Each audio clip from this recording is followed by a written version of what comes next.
What is emotional intelligence? The term emotional intelligence seems like an oxymoron to some. It is often thought that an individual is either emotional or intelligent. It is rarely thought that someone can be both intelligent and emotional. Many wonder, what is emotional intelligence? And how someone can be emotional and intelligent at the same time.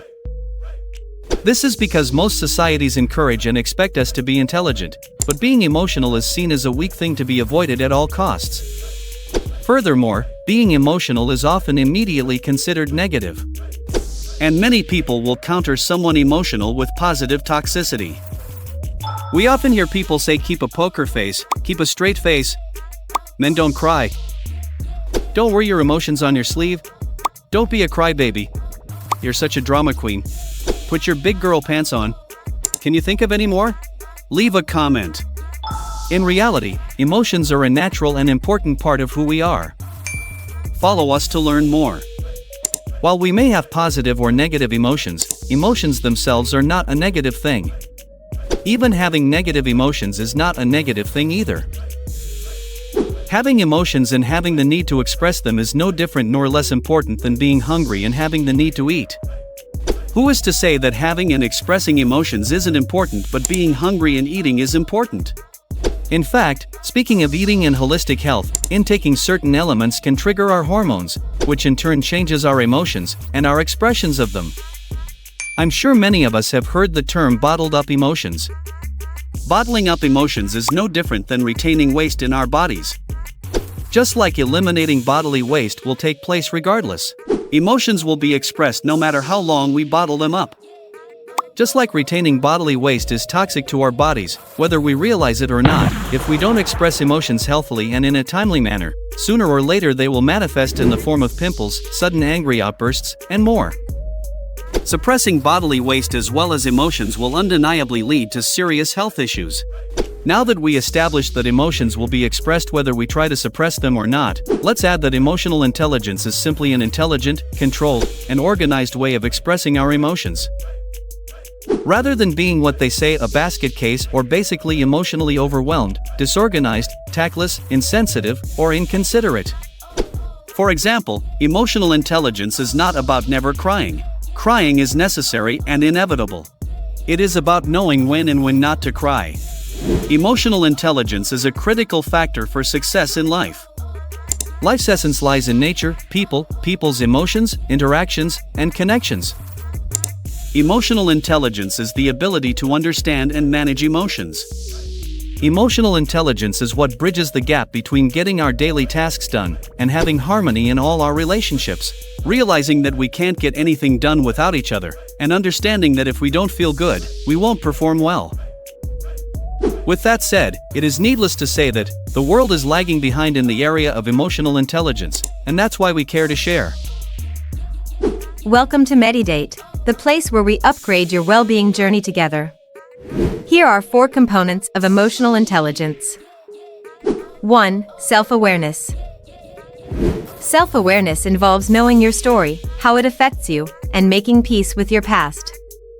It is the ability to identify and understand your emotions, their strengths and limitations, and the way they influence your decisions and actions. It is about accurately knowing how your beliefs, thoughts, and perceptions affect your emotions, behaviors, and interactions with others. As you examine your past, you will want to assess and modify your beliefs as necessary. You will want to identify your past pains and your behavioral patterns that resulted from your emotions related to those pains. This will bring your subconscious processes into your conscious awareness. As a result, you will begin to see the role you play in your interactions and the patterns you create over and over in your relationships. While it can often be painful to look back at our personal history, it is vital to understand our past. The way we become emotionally triggered and react in certain situations is a result of bottled up emotions from our past which we never addressed. Unless we revisit our past pains and identify how we feel about them, we will find ourselves in a vicious cycle of being emotionally withdrawn or reactive, and it will be difficult to have growing and healthy relationships. This is where we need to avoid blaming others, look inward at ourselves in kindness, and speak to our inner child. It is about showing up for ourselves, and being that compassionate and understanding adult figure to our inner child that we may have not had, and wished we had when we were children. It is about becoming your own best friend. 2. Self-management. Self-management involves handling stress and staying composed and focused, especially in challenging situations, and particularly doing so in social settings as opposed to when you are alone.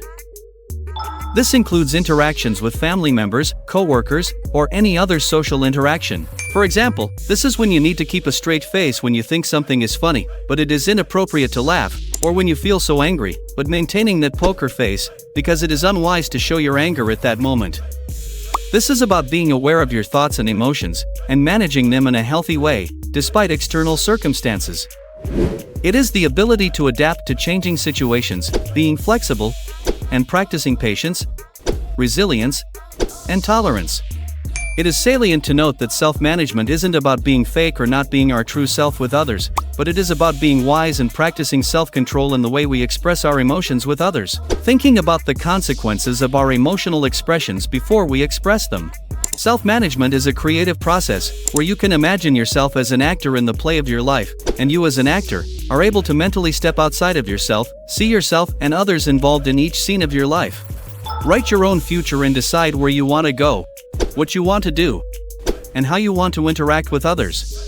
It's about being aware of where you are going, who might be there, what might be discussed, being mentally prepared to respond, taking it slow when you feel offended, making it a point to not respond right away, noticing where you feel emotions in your body and how it affects your physical health, breathing deeply, sending mental signals to those areas in your body to relax and release any tension, noticing the offender's body language as well as the emotional status of others in the room, being confident, having high self-esteem, knowing your worth, picking your battles, deciding if you should stay in the room, respond, stay silent, or walk away.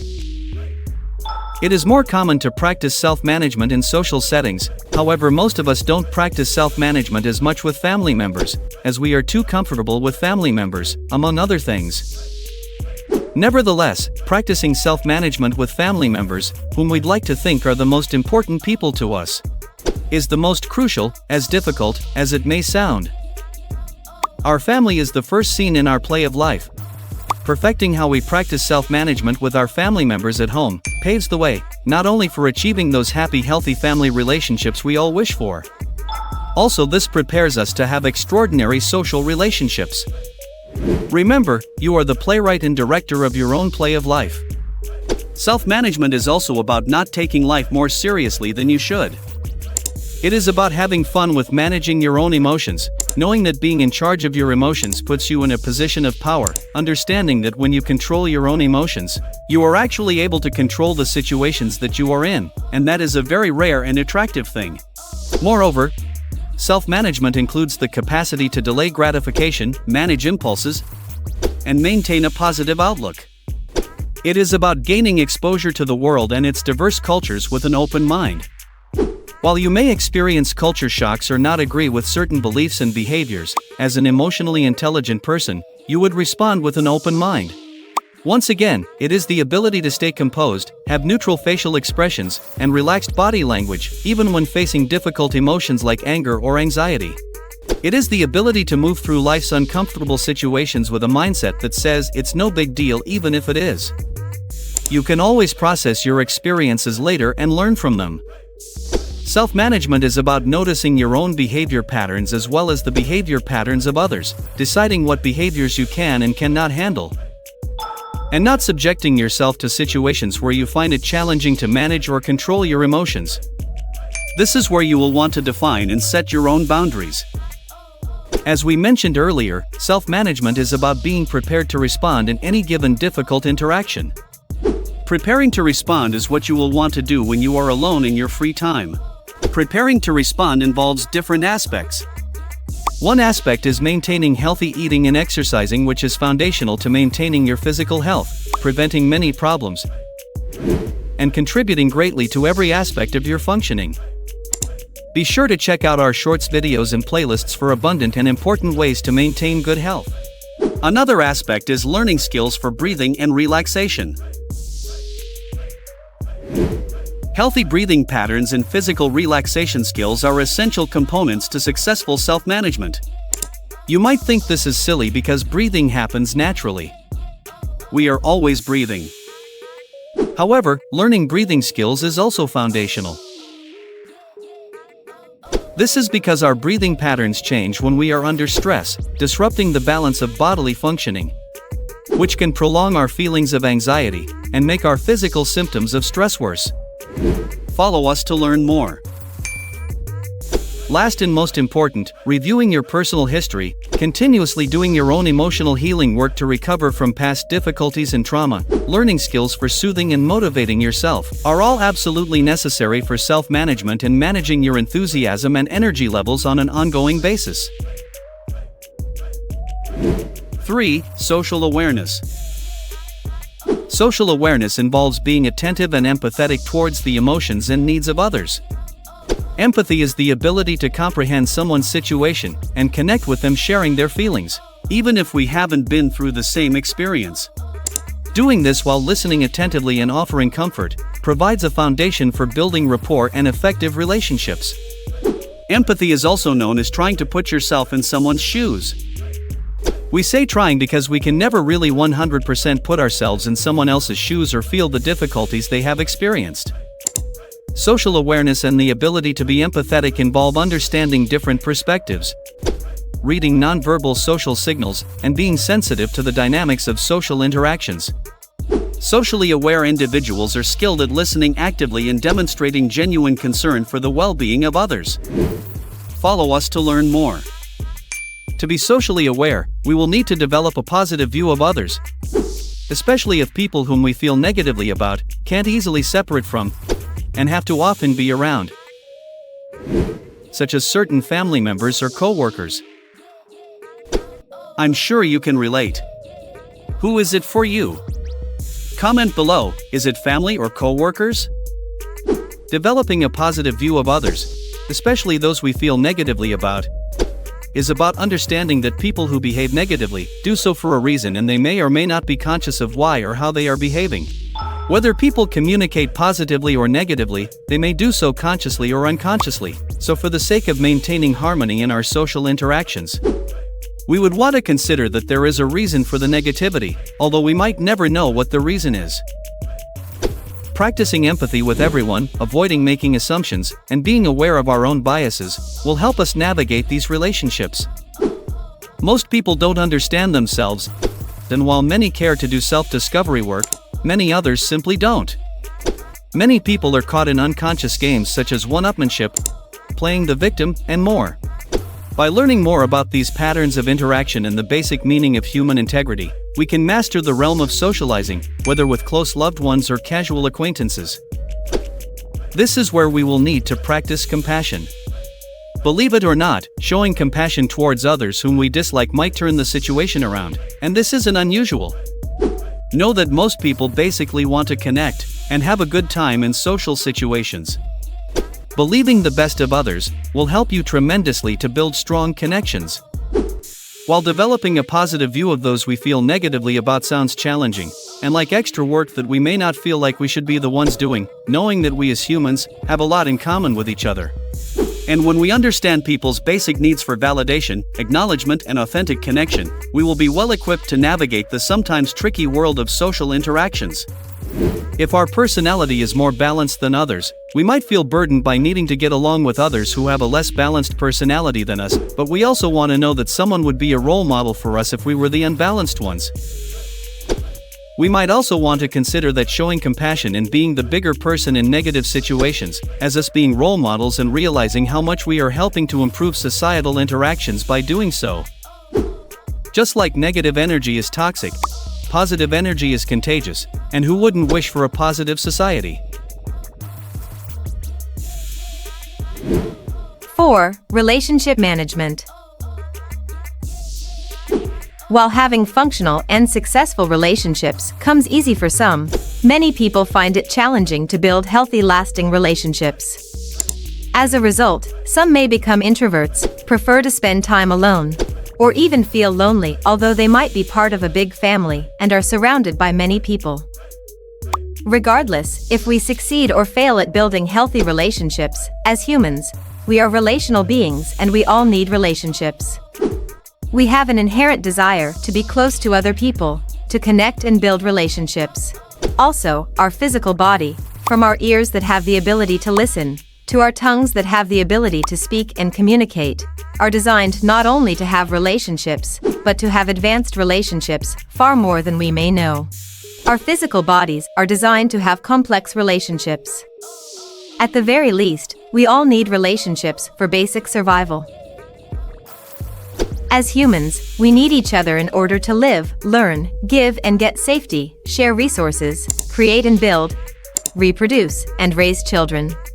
We rely on social cooperation in order to accomplish all of these essential tasks. Furthermore, building relationships is vital for our mental and emotional well-being. With that said, managing our relationships and social skills is necessary to be able to live our best life and be who we were made to be. Behind every successful person, there is a team. Do you know anyone who became successful all on their own? Leave a comment. Now that we established the importance of relationships, we must emphasize that a good relationship is built on trust, communication, and respect. Without these things, a relationship will not last. Follow us to learn more. Let's note that every relationship isn't meant to last either. Maybe you have heard this before, but relationships can be for a reason, a season, or a lifetime. It is up to us to assess each relationship and decide its purpose in our lives. Without further ado, relationship management refers to all aspects of building, nurturing, and maintaining healthy and productive relationships in all areas of our lives. To succeed at managing our relationships with others, we need to understand our role as team players. To be an effective team player in any social effort, one must have healthy self-esteem, confidence, humility, understand their worth and value to the team, understand the importance of each team member, and do their best. Relationship management requires skills including teamwork, collaboration, effective communication, problem solving, and conflict resolution. Life is full of challenges. Some are easy and some are hard. Nevertheless, we all need problem-solving skills to face each challenge. To problem solve, we need to develop skills for reflective listening and empathy, which are absolutely necessary for building and maintaining healthy, lasting relationships. They are essential to forming connections and resolving conflict in all personal and professional relationships. Relationship management involves navigating diverse social situations with skill, such as reading the room, adapting the approach based on the situation, and knowing when to step forward or take a step back. In addition, seeking to understand the context and details of each individual situation is vital to effective problem solving. When it comes to problem solving, we must understand that each person and each situation is unique, and there is no one-size-fits-all solution to every problem. We would also want to develop skills for support and affirmation of others. When we learn to authentically and appropriately affirm, acknowledge, and support others, we will be truly exceptional in our relationship management. These skills are somewhat rare, and we set ourselves apart from the crowd when we master them. Moreover, learning skills for healthy assertiveness gives us the ability to appropriately and effectively get our point across and set firm personal boundaries. Stating preferences and saying no and yes clearly and confidently are some of the skills of assertiveness. When it comes to problem solving and setting boundaries, as a problem solver, it is important to mentally and emotionally separate yourself from the problem and all parties involved and not take anyone's actions or projections personally. Remembering that the problem isn't about you. This requires mental strength and self-confidence. It is important to note that managing relationships is one of the most challenging tasks. No one is born an expert at managing relationships. While some of us had the privilege of being trained on how to manage relationships healthily, many of us haven't. Acquiring relationship management skills is a lifelong journey, so it is important to be kind to ourselves and never give up. The more we face challenges and problem solve, the more we become experienced at managing relationships. We don't want challenges to discourage us, rather we want them to make us stronger. At the same time, let's be aware of our mistakes, and realize that repeating the same mistakes will not give us new results or improve our situations. Keep in mind that individuals with strong relationship management skills are adept at inspiring and influencing others, fostering positive connections, and managing conflicts constructively, which are great goals to keep us all busy. Is there someone you admire for their relationship management skills? Leave a comment. Now that we discussed the topic of emotional intelligence in depth, which component of emotional intelligence is an area of strength for you? Which component do you find challenging? Or do you have extraordinary relationships? If so, would you mind sharing some tips? Let's upgrade our well-being journey together.